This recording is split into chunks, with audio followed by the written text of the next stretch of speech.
Assalamualaikum warahmatullahi wabarakatuh. Perkenalkan, nama saya Rangga Pradipta dengan NIM 2412524229. Di sini saya akan membuat tugas video remedi praktikum fisika farmasi dengan judul viskositas. Viskositas adalah ukuran resistensi atau hambatan suatu cairan untuk mengalir. Viskositas menunjukkan kekentalan suatu cairan. Semakin tinggi viskositasnya, cairan tersebut semakin kental. Untuk satuannya biasanya menggunakan pounds atau P. Untuk disebut lebih umumnya biasanya itu centipounds atau CP. Untuk alat ukurnya biasanya menggunakan viskometer seperti Austorot atau Broken Flat. Untuk faktor-faktor yang mempengaruhi viskositas itu biasanya suhu. Jika suhunya semakin tinggi, maka cairan tersebut viskositasnya itu semakin menurun. Jika konsentrasi zat terlarut semakin tinggi konsentrasinya, viskositas tersebut akan naik. Jenis pelarut ada dua macam, pelarut nonpolar dan pelarut polar. Mempengaruhi gaya tarik antar molekul. Untuk interaksi antara partikel atau zat aktifnya itu misalnya adanya koloid atau polimer. Peran viskositas dalam sediaan farmasi itu adalah dalam dunia farmasi dan kesehatan, viskositas itu sangat penting untuk menentukan stabilitas dan efektivitas obat. Untuk mengatur kecepatan pelepasan obat, kenyamanan pasien dalam menggunakan suatu obat. Berikut ini adalah contoh beberapa dalam bidang farmasi dan kesehatan yang berhubungan dengan viskositas. Yang pertama itu dengan obat sirup. Obat sirup itu biasanya kental. Obat kental itu biasanya diukur menggunakan viskositas untuk mengukur kekentalannya. Terus ada salep atau krim topikal. Terus tetes mata itu diukur menggunakan viskositas untuk mengetahui kekentalan atau encernya cairan tersebut. Untuk dan suspensi itu juga menggunakan viskositas.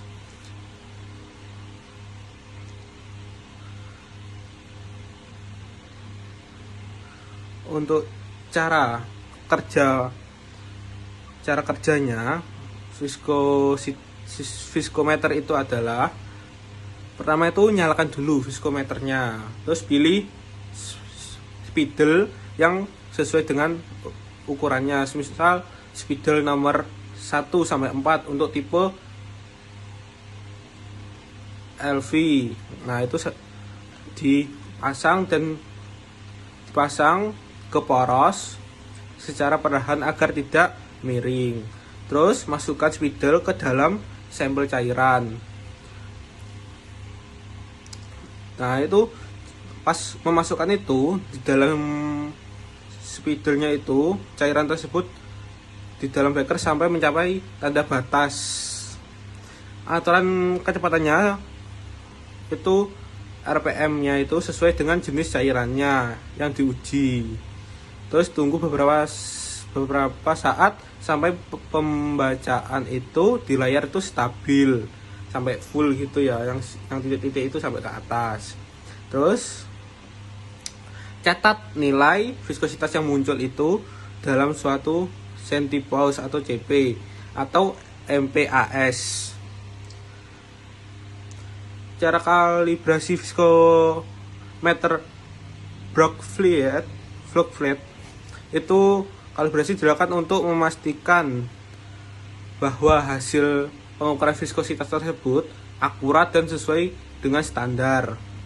Untuk langkah-langkahnya, siapkan cairan kalibrasi tersebut, misalnya 100 cp. Nah, 100 cp itu pastikan suhu cairan tersebut spesifikasi pada label. Nah, biasanya itu 25 derajat Celcius. Tuangkan cairan ke dalam gelas beker. Nah, itu terus pastikan bebas dari gelembung udara. Pasangkan spidol lalu sesuaikan dengan tipe cairannya. Untuk yang selanjutnya itu celupkan spidol hingga tanda garis. Nyalakan alat ukur. Terus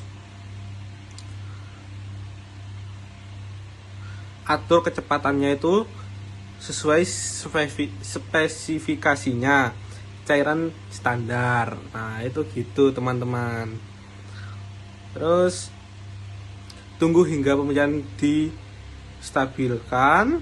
Terus bandingkan hasil viskositas yang terbaca dengan nilai yang tertera di botol tersebut. Ahli farmasi seringkali menggunakan besaran pengukur kerapatan dan berat jenis apabila mengadakan perubahan antara massa dan volume. Kerapatan adalah turunan besaran volume pada temperatur dan tekanan tertentu. Kerapatan merupakan salah satu sifat fisika yang paling definitif sehingga dapat digunakan untuk menentukan kemurnian suatu zat kerapatan dilambangkan dengan notasi P. Berada dengan kerapatan berat jenis adalah bilangan murni tanpa dimensi yang dapat diubah menjadi kerapatan dengan menggunakan rumus yang cocok. Berat jenis didefinisikan sebagai perbandingan kerapatan dari suatu zat terhadap kerapatan akhir. Harga kedua zat itu ditentukan pada temperatur yang sama. Jika tidak dengan cara lain yang khusus. Berat jenis untuk menggunakan praktis lebih sering didefinisikan sebagai perbandingan massa dari suatu zat terhadap massa sejumlah volume air yang sama pada suhu 4 derajat atau temperatur lain yang tertentu. Notasi berikut sering ditemukan untuk dalam pembacaan berat jenis. Misalnya itu 25 derajat per 25 derajat, untuk 25 derajat per 4 derajat, dan 4 derajat per 4 derajat. Angka pertama menunjukkan temperatur udara, di mana zat ditimbang. Angka di bawah garis miring menunjukkan temperatur air yang sering dipakai.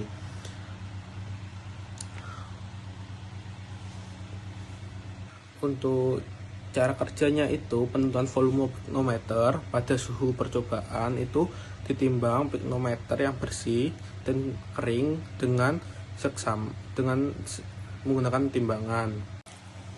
Untuk penentuan volume piknometer pada suhu percobaan, satu ditimbang piknometer yang bersih dan kering. Terus buka tutup piknometer yang bersih, lalu isi piknometer dengan aqueous hingga penuh. Terus atur suhu cairan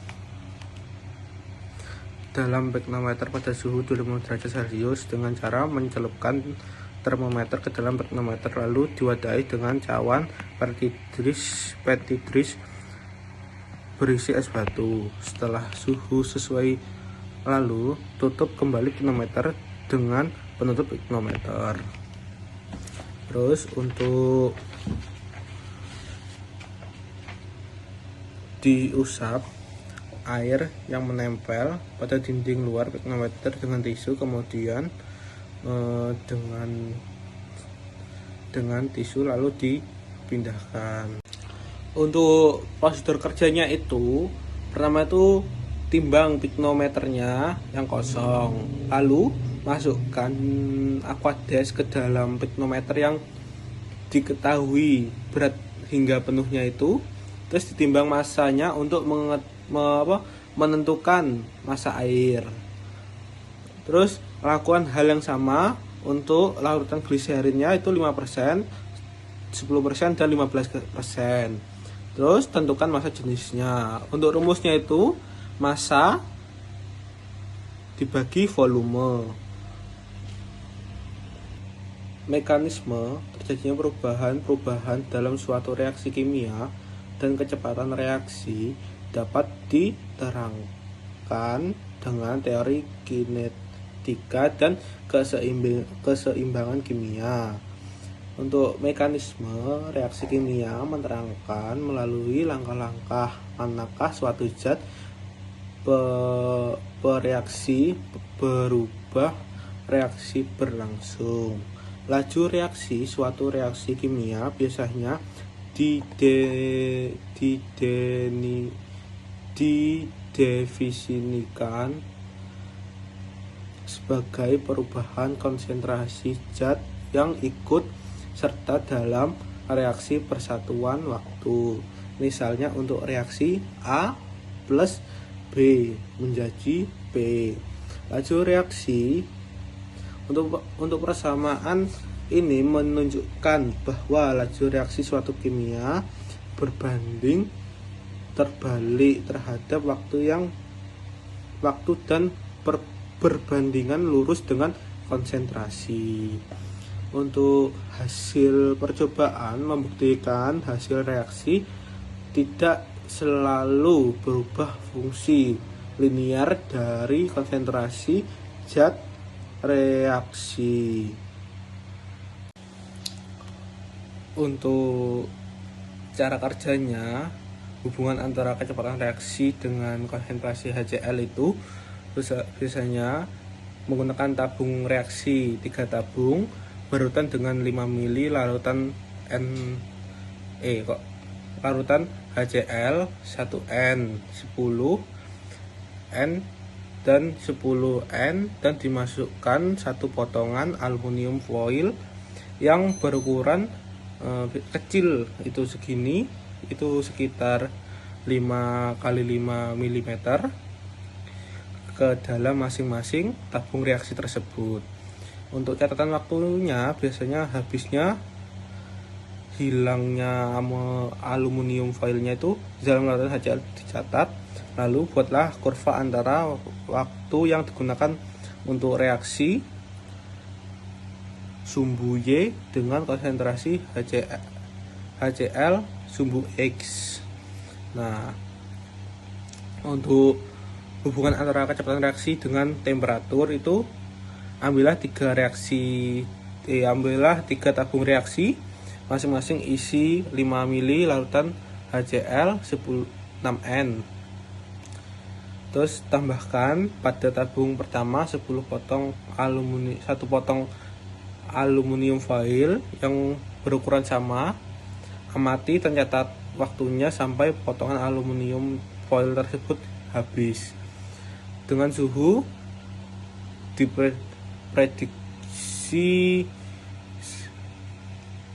50 derajat Celcius tabung 2 dan 70 derajat Celcius tabung 3. Untuk pemanasan zat bereaksi dilakukan dengan mencelupkan tabung yang berisi zat bereaksi ke dalam pemanas air. Buatlah kurva waktu hingga potongan aluminium temperatur tersebut. Nah, kesimpulan dari praktikum ini yang dilakukan hasil menunjukkan bahan pada larutan dengan konsentrasi rendah aluminium foil larut lebih cepat, sementara pada suhu yang lebih basah larutan lebih cepat dan suhu yang kecil membutuhkan waktu yang lama.